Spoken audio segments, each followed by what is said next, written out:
Students السلام علیکم. ہمارا آج کا ٹاپک ہے نئے آئین کی تشکیل اور 1956 کے آئین کے نمایاں خد و خال. اسٹوڈینٹس، جیسا کہ آپ جانتے ہیں کہ قیام پاکستان کے بعد آئین سازی کے سلسلہ میں بہت سی کوششیں ہوئیں، مگر یہ کوششیں بارآور ثابت نہ ہو سکیں.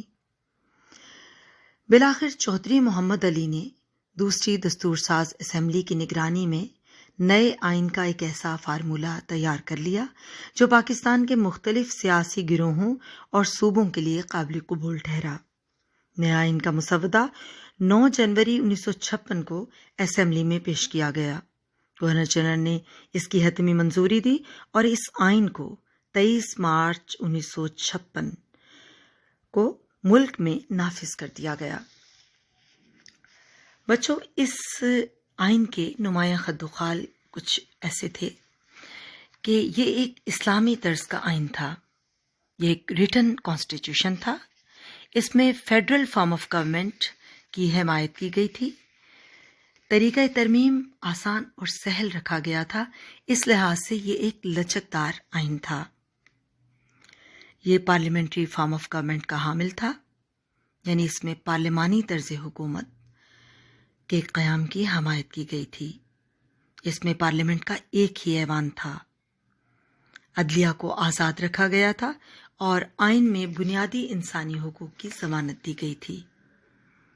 اس آئین میں اردو اور بنگالی دونوں زبانوں کو قومی زبان کا درجہ دیا گیا تھا. اس میں واحد شہریت کے اصول کو یقینی بنایا گیا تھا.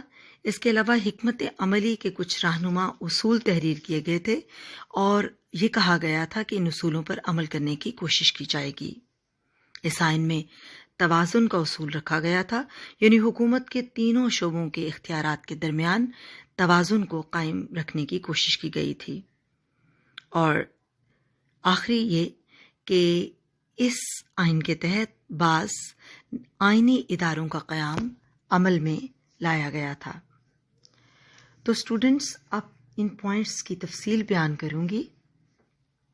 سب سے پہلی بات کہ 1956 کا آئین اسلامی طرز کا حامل تھا.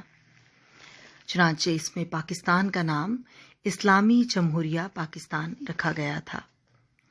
اس میں قرارداد مقاصد کو آئین میں سمو دیا گیا تھا اور اس دستور کے دیباچے میں واضح طور پر اعلان کیا گیا تھا کہ اقتدار اعلیٰ کا اصل مالک خدا تعالیٰ کی ذات ہے. اور اس آئین میں تحریر کیا گیا تھا کہ پاکستان کے منتخب نمائندے اس اقتدار اعلیٰ کو اللہ کے نائب کی حیثیت سے استعمال کریں گے. اس آئین میں صدر مملکت کے لیے مسلمان ہونے کی شرط رکھی گئی تھی. علاوہ ازیں حکمت عملی کے کچھ رہنما اصول تحریر کیے گئے تھے، جس میں اس بات کے عزم کا اعلان کیا گیا تھا کہ پاکستان کے عوام کو قرآن کی تعلیم دینے کے مواقع مہیا کیے جائیں گے اور عوام کی انفرادی اور اجتماعی زندگیوں کو قرآن و سنت کے مطابق ڈھالنے کی پوری کوشش کی جائے گی. اس آئین میں یہ بھی تحریر کیا گیا تھا کہ اسلامی شعائر اور اسلامی اخلاق کو اپنانے کی کوشش کی جائے گی.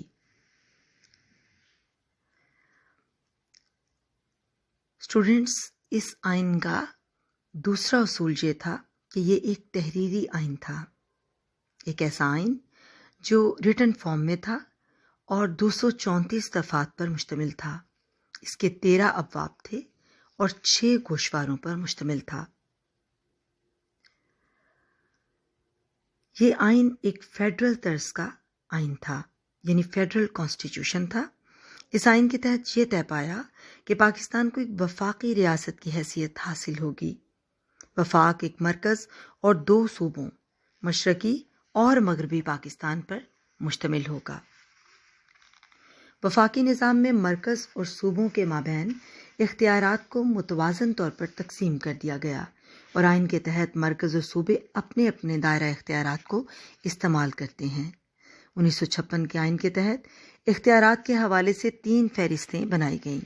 نمبر 1، مرکزی حکومت کے اختیارات کی فہرست. نمبر 2، صوبائی حکومتوں کے اختیارات کی فہرست. نمبر 3، مشترکہ امور کے اختیارات کی فہرست. مشترکہ فہرست میں ان امور کا تذکرہ کیا گیا تھا جن پر مرکز اور صوبے دونوں ہی بیک وقت قانون سازی کر سکتے تھے، مگر ان اختیارات کے کسی بھی تصادم کی صورت میں مرکز کی حیثیت کو بہرحال فائق رکھا گیا تھا۔ آئین میں صوبائی خود مختاری کا خیال بھی رکھا گیا تھا۔ اسٹوڈنٹس، 1956 کا آئین ایک لچکدار آئین تھا، اس لحاظ سے فلیکسیبل تھا کہ اس آئین میں طریقہ ترمیم یا میتھڈ آف امینڈمنٹ بہت سہل اور آسان رکھا گیا تھا۔ قومی اسمبلی کے حاضر اراکین کی 2/3 میجورٹی آئین میں ترمیم کر سکتی تھی، جس کی توثیق بالآخر صدر کو کرنا ہوتی۔ 1956 کا آئین پارلیمانی طرز کا حامل تھا، اس میں پارلیمانی جمہوری اصولوں کو اپنایا گیا تھا۔ چنانچہ پارلیمانی اصولوں کے مطابق وزیر اعظم کو حکومت کا سربراہ بنا دیا گیا، اس پر کابینہ کی تشکیل کی ذمہ داری عائد کر دی گئی، جبکہ صدر کو ملک کا سربراہ بنایا گیا اور صدر کو برائے نام اختیارات کا مالک بنا دیا گیا۔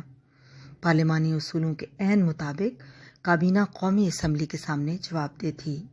طے پایا کہ صدر کو قومی اسمبلی اور صوبائی اسمبلیاں مل کر 5 سال کے لیے منتخب کریں گی۔ صدر کا مواخذہ قومی اسمبلی کی 2/3 میجورٹی سے ہی ممکن ہو سکے گا۔ اس آئین کے تحت وزیر اعظم اور اس کے وزراء کو قومی اسمبلی عدم اعتماد کے ذریعے اپنے عہدوں سے ہٹانے کی مجاز ہوگی۔